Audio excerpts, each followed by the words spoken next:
आज हम पहुंचे हैं शिवहर के विख्यात बीआरसी रोड पर, जहां बांस बल्लों से स्वागत द्वार बना हुआ है। प्रशासन के लिए, शासन के लिए, आने जाने वालों के लिए और सांसद विधायक के लिए। हाँ, तो अब तैयारियां मुकम्मल है और दूर से आते हुए लड़के दिख रहे होंगे आपको बाइक पर। थोड़ी देर में यहाँ लोगों का मजमा जमा होगा। बस मांग एक ही होगी, बीआरसी रोड का निर्माण, लेकिन नाटकीय अंदाज में फिर प्रशासन आएगा और आश्वासन देगा 15 दिन का, 1 हफ्ते का, 1 महीने का। सब लोग पुनः अपने अपने घर को प्रस्थान करेंगे और ये ऐसा ही जल जमाव और टूटी फूटी सड़क बस हर बार रहेगी। मैं टूटी फूटी बिहार न्यूज से धरफड़ी मिश्रा आपको दिखाऊंगा लाइव तस्वीरें मांग और धरना प्रदर्शन कर रहे प्रदर्शनकारियों का। हमारे साथ आज मौजूद रहेंगे संजय संघर्ष सिंह भी।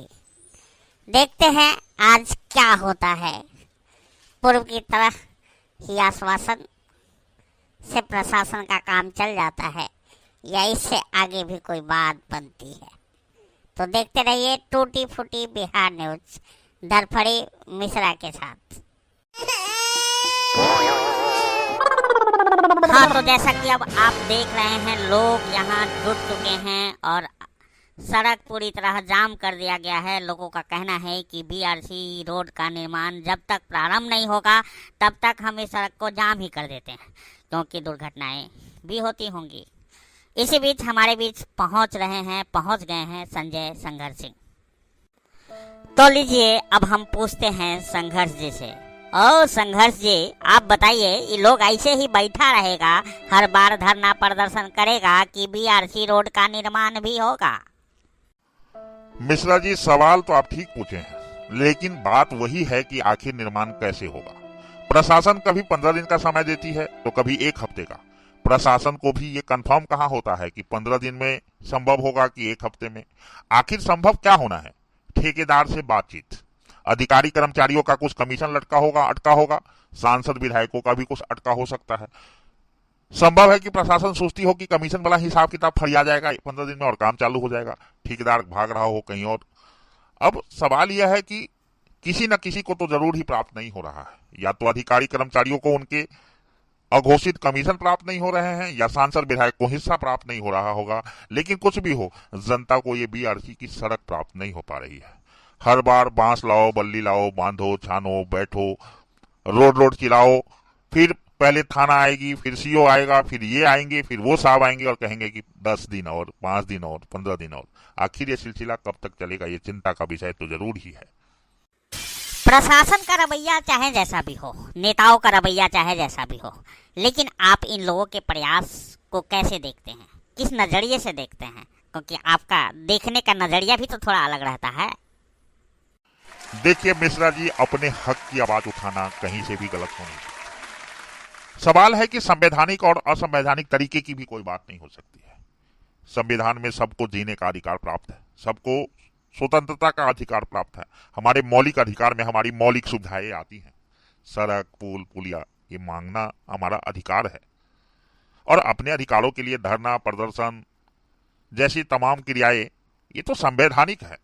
हाँ, आप कह सकते हैं सड़क जाम करने का, तो आखिर वैसे भी तो जाम ही है। लोग गिरते पड़ते बड़ी मुश्किल से पहुंचते हैं। सड़क बंद रहेगा तो कम से कम दूसरे अल्टरनेटिव मार्ग से देर ही सही पहुंचेंगे तो सही। लेकिन सवाल यहां दूसरा है। सवाल यह है कि हम जितने उग्र आज दिखते हैं उतने कल क्यों नहीं दिखते? हम 5 वर्षों तक आंदोलन करते हैं, लेकिन चुनाव के दिनों में हम मौन क्यों हो जाते हैं? हम क्यों फिर अपनी जाति और पार्टी के नेताओं में बढ़ जाते हैं? जो संख्या आज एकजुट होती है, चुनाव के दिनों में एकजुट नहीं हो पाती। क्या इस बात से इनकार किया जा सकता है कि हमारी सड़कों की हालत जितनी भी खराब हो, लेकिन हमारे चुनावी निर्णय इससे ज्यादा खराब होते हैं? हम नकारा निकम्मा चुन लेते हैं और बाद में रोना पीटना चालू करते हैं। ये तमाम चिंतन, ये तमाम बैठक, ये तमाम एकजुटता, ये तमाम एक राय उन दिनों होना ज्यादा आवश्यक है जब चुनाव सर पर खड़ा रहता है, जब अपने लिए अच्छा या बुरा चुनने का समय होता है। बदहाली को तो हम ही चुनते हैं और फिर हम बदहाली पर रोना पीटना प्रारंभ करते हैं। निश्चित रूप से बीआरसी रोड का निर्माण होना चाहिए, अतिशीघ्र होना चाहिए और पूरी दुरुस्त व्यवस्था में होनी चाहिए। निर्माण भी दुरुस्त होना चाहिए, भ्रष्टाचार मुक्त होना चाहिए, लेकिन हमें भी थोड़ा सा चिंतन करने की आवश्यकता है। अगर चुनाव के दिनों में हम अपनी जोर अपने अंगूठे पर ढंग से दिखा पाए तो फिर पालथी मारकर ऐसे धरना प्रदर्शनों में बैठने का कोई औचित्य न रह जाएगा। और अगर हम धरना प्रदर्शन, सड़क जाम करके एक रोड बनवा भी लिए तो क्या बनवा लिए, शिवहर के तमाम रोडों की स्थिति वही है। क्या हर रोड पर हर बार धरना करने से काम होगा? निश्चित रूप से यह दुर्भाग्यपूर्ण है। सबसे पहले तो इस पथ का निर्माण होना चाहिए और उसके बाद हमारे अंतर मन में ये बात आनी चाहिए कि क्या तमाम सड़क जाम करने के बाद ही निर्मित होंगे? हम चुनाव में बदलाव की बात क्यों नहीं करते? मैं आपके बीच हूं, इसका मतलब नहीं है कि आप हमको वोट दे दीजिए, लेकिन कम से कम नेता हमसे ज्यादा समझदार जरूर चुनना होगा। ये बात मैंने बिहार विधानसभा चुनाव 2020 में भी उम्मीदवार रहते हुए किया था। खैर, अब समय यह है कि जब नकारे चुन ही लिए गए हैं तो लड़ झगड़ कर हमें अपना काम कराना होगा। और निश्चित रूप से इस लड़ाई में हम जैसे तमाम लोगों की खुजलाती हुई दाढ़ी सम्मिलित है।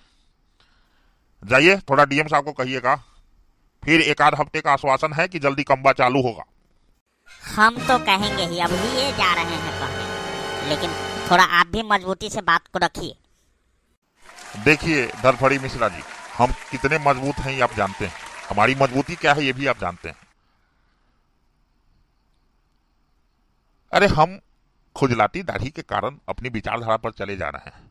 न हम किसी दल से हैं, न किसी पार्टी से हैं, न ही हमारे पीछे कोई बहुत बड़ा हुजूम है। वो तो एक हमारी विचारधारा रहती है ऐसे समस्याओं के समाधान के लिए लड़ने के लिए। हमारी कोई औकात थोड़े है। हाँ, विचारधारा थोड़ा सा भारीपन जरूर लाता है, संघर्ष और समर्पण थोड़ा सा भारीपन जरूर लाया है, जिसके दम पर अधिकारी, कर्मचारी, नेता जिसके भी टांग, नाक, मुंह, आंख खींच खींच कर खोलने का प्रयास करते हैं।